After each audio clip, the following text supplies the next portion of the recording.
अस्सलाम वालेकुम नाजरीन, आप देख रहे हैं अलर्ट पाकिस्तान। तो बहुत खुशी की बात है नाजरीन, आप जिसे सुन के मचल जाएंगे। आप सब जानते हैं कि लाहौर हाई कोर्ट ने हाफ़िज़ साद हुसैन रिज़वी साहब की रिहाई का ऐलान कर दिया था। हाफ़िज़ साद हुसैन रिज़वी साहब को 24 घंटों के अंदर रिहा करने का ऐलान किया था। तो हुकूमत की वजह से काम लंबा हो गया, सुप्रीम कोर्ट का फ़ैसला आ चुका है। तो नाजरीन आइए मैं आपको बताता हूँ।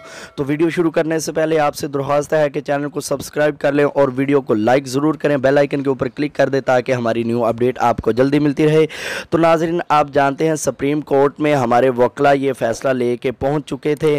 तो सुप्रीम कोर्ट में भी 2-3 दफ़ा समाअत की गई हाफ़िज़ साद हुसैन रिज़वी साहब के केस की।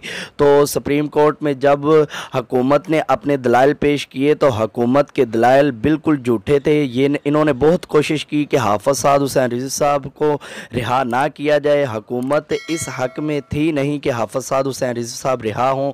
इन्होंने काफ़ी झूठ बोले, हाफ़िज़ साद हुसैन रिज़वी साहब पर गलत इल्ज़ामात लगाए ताकि हाफ़िज़ साद हुसैन रिज़वी साहब रिहा ना हों। तो जब सुप्रीम कोर्ट में तमाम हकीकत सामने आई तो जज साहबान ने हुकूमत को झूठा करार दिया और हाफ़िज़ साद हुसैन रिज़वी साहब के हक़ में फ़ैसला सुना दिया।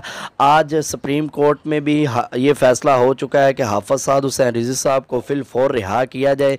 तो नाज़रीन तमाम अहले इस्लाम और तमाम उशाकान रसूल को मुबारक हो, आज सुप्रीम कोर्ट ने यह फ़ैसला सुना दिया है कि हाफ़िज़ साद हुसैन रिज़वी साहब भी को फिर फ़ौर रिहा किया जाए। तो उसी हवाले से हाफ़िज़ अंस हुसैन रिज़वी साहब भी मैदान में आ चुके हैं, वो भी वकला से मुलाकात कर रहे थे। तो ये बहुत बड़ी खुशी की बात है कि शेर का बेटा शेर ही होता है। अल्हम्दुलिल्लाह एक हमारा कायदे मोहतरम शेर जेल में और दूसरा कायदे मोहतरम का भाई शेर वो बाहिर। तो ये बहुत बड़ी बात है। तो हुकूमत इंशाल्लाह घुटने टेक चुकी है, हाफ़िज़ साद हुसैन रिज़वी साहब बाहर आ रहे हैं। इस तरह कोई अपडेट मिलेगी आपको आगाह करेंगे।